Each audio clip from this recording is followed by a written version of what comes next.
I got a call at approximately 10:45 on Saturday morning, April 11th, from the father of the Pham family. He had informed me at that point in time that his oldest son, Andrew, was at ICU in critical condition and had had been shot in the head twice and had received other wounds from having been shot. That Andrew's younger brother, Dat, was deceased, and that Andrew's wife, Susie, was deceased. I began speaking with the family, first as a group, then started having meetings with single individuals or individuals that I had identified as people that spoke English and that might have information about what had happened.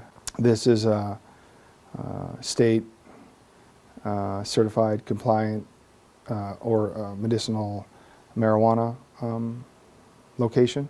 Made the determination that there had been a problem with an individual who continued to try and engage with the organization, who was not a patient and who had been told repeatedly to not come back, that they weren't going to be working with them. He had called multiple times and was a nuisance to the operation. They didn't have a name of the individual. What they had was a phone number. The phone number was from a Texas area code, and what would come up on the phone when he would call would just basically say Texas, and that was just based solely upon the area code. I was informed by one of the individuals I was with that they had been at the location just before the incident.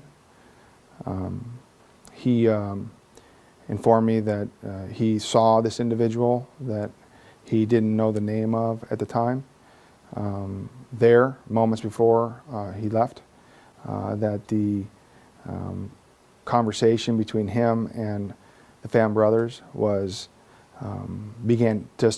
started becoming heated, and such that he was uncomfortable and decided to leave, and that after he had left, just a couple minutes, 2 to 3 minutes after he left, he received a phone call from the deceased female's brother stating that he had heard an initial gunshot that he thought might have been something falling on the ground, and disregarded it as he was watching TV.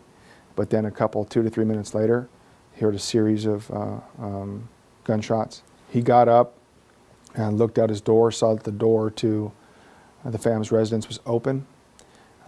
He went to go look inside, saw that all 3 adults of the in the apartment were down, and he also looked out and down the stairs to see if there was anybody there. At that point in time, he identified a younger African-American man that was going down the stairs.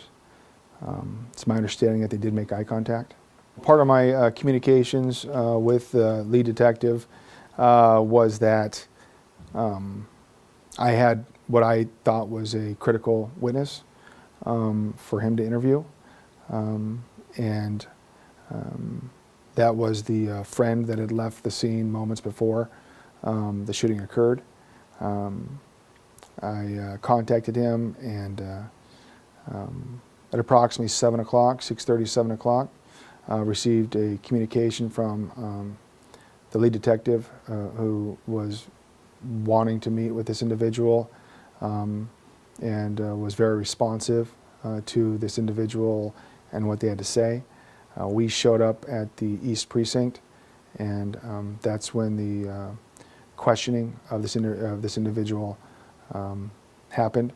I spoke with the father of the family last night after I had seen on the news that the suspect had been killed. He was already aware of it. I've been relieved. This is, when you're involved in something as serious as this, you live it moment by moment, day by day. I'm very relieved that this is hopefully coming to a conclusion.